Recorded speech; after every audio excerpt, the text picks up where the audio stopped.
Hello and welcome to my May setup and first week plan with me. I'm just going to do a little description of what's going on and then I will get into the whole meat of everything. So this is just me decorating my May setup page, my May calendar page. This is a very old, very quick linoleum print that I did and on some, I believe it was cardboard left over from a Christmas wrapping paper, like the inner tube. Yeah, so that was just some random stuff that I had laying around because I moved like a week ago and I'm still unpacking and everything's still kind of a mess, so I don't have anything set up really yet. So I'm just using whatever is around. And yeah, I just kind of tore it to the right size and then I'm getting out a little glue stick and gluing it to the paper, and that's it.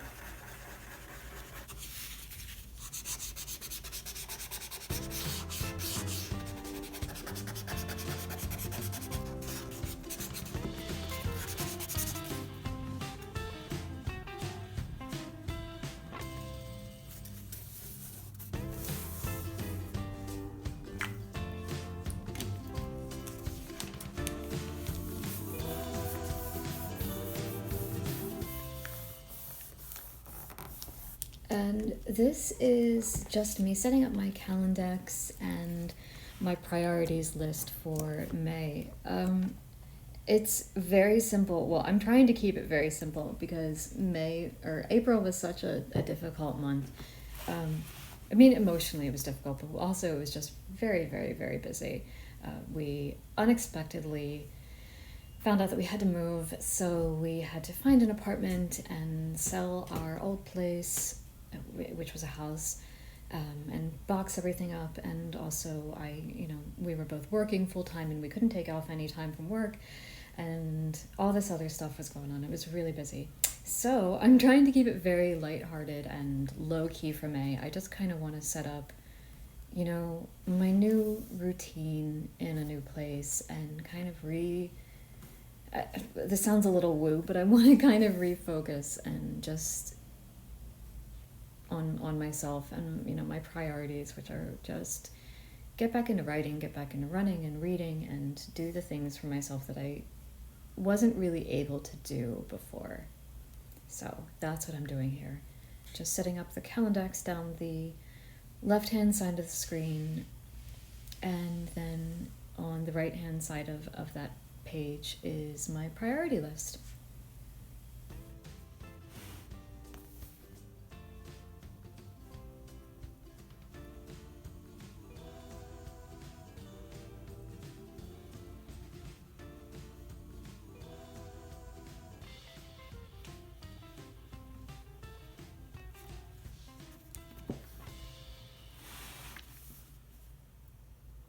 So, April was a bit of a wash, huh? And it's kind of funny how 2023 has all felt like that so far. January was about preparing and cleaning up after a big event that we had. And then we caught COVID and were down for the entire month of February. We both have crappy immune systems, so we're fully vaccinated and fully boosted, but it's just how it happens. You get sick, you get out. March and April were about preparing for moving, finding out we had to move, and then preparing for the move, and then selling the house. And oh my God, if you've never sold a house, you would be amazed and appalled at how long it takes. There are so many meetings, there are so many emails, there are so many contracts to sign. It's crazy. And, a lot of this craziness is kind of my fault, I'm starting to realize. And I feel like every month I tell myself that I'm going to get my life together. I'm going to get my shit together. This is going to be the month where everything is fine. And then something happens. And I need to just kind of step up and admit that even in the best of times, life is always going to be messy and incomplete and unresolved. That's how it is. And it's magical thinking to put things off for the right moment. And I do that all the time. I'm like, oh, when I get my shit together, then I can go on that vacation. Or when I get my shit together, writing will be easy. And it's never gonna be easy. It's not like that. So I'm trying to accept that and use that. Like, I'm trying to put that acknowledgement into action a little bit amidst the chaos of unpacking and organizing everything in a new space. Like, I'm trying to look on it as scheduling my own needs in first. So I'm going out for a run at 5 o'clock in the morning, which is very, very early. And I'm not a good runner. I have to do a Couch to 5K program because I cannot even run a mile yet. But I'm up at 5 in the morning, and I'm listening to classic literature from LibriVox, and I'm watching the birds wake up. And then I come back and I shower and I write for a while, and then I go to work. And I even made a little writing nook for myself in my kitchen. And it's actually working really well so far. But it's still really difficult. Like, I feel like that's the easiest part of things in a way, is the physical part. Like, exercising is easier than getting back in touch with the real deeper parts, if that doesn't sound too woo. Like, my creativity is something that I can't control. Like, I can control when I wake up in the morning, and I can control that I have a notebook ready when I want to write, but I can't control when I am ready to write. I can't control when the ideas come. And I feel like that's another example of kind of magical thinking about the whole thing. Like, I shouldn't bother getting a notebook out until I am ready to write and everything's prepped out. So I'm trying to kind of flip that on its head and say, the writing will show up when it shows up. It's my job to be ready for it. So I don't know. It's not really a creative block. It's something else. And okay, this is gonna sound kind of loony, especially for a planner channel, but I feel like my planner itself has been messing me up for the past couple weeks or several months. I added way too much structure to it when I was getting things ready for the move, which I needed to do. Like, I'm not gonna say that was the wrong decision, because again, moving is overwhelming, and I was moving and working full-time at the same time, and I had other events going on that I could not reschedule myself, so it had to be done when it was done. But I ended up planning out my schedule and setting up my weeks in advance, and I didn't leave any room for figuring out what I wanted to do or what I needed to do.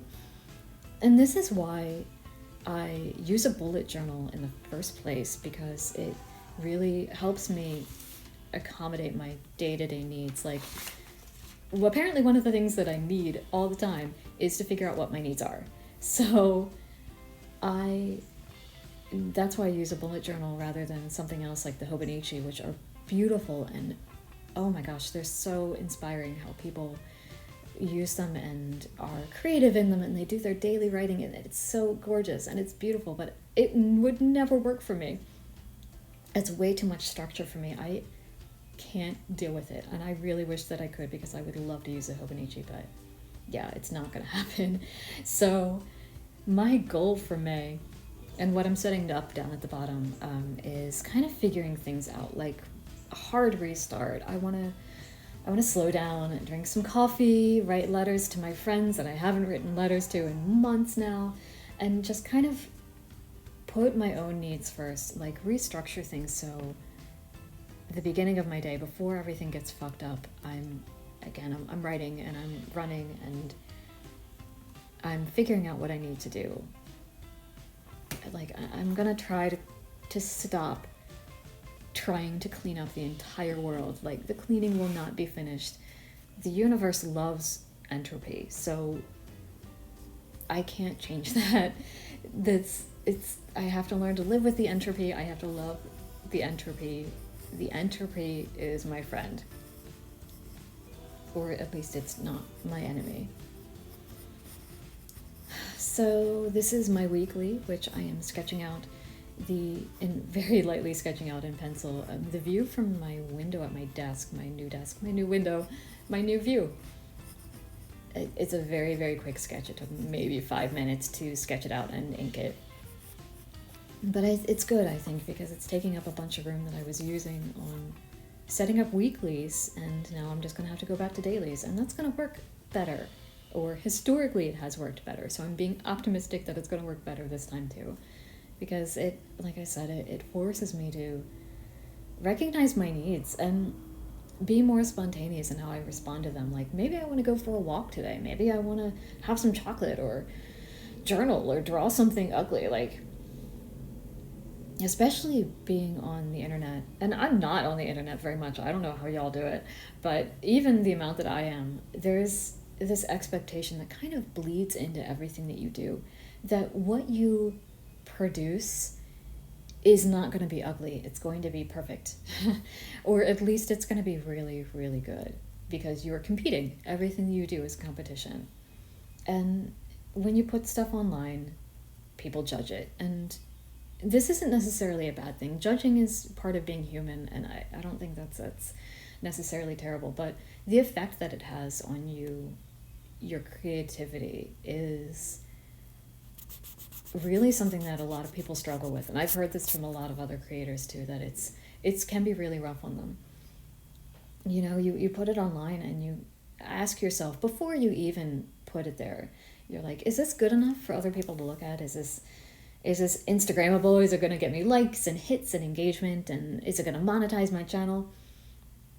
And it's a really tricky balance. Like, it's really easy to be burned out on judging. And a lot of the writing magazines that I've been sending my stories to, call it prejudging. Like, don't prejudge your own work. Don't reject your story. Send it into us. Let us reject it for you. But I think that's a really natural thing.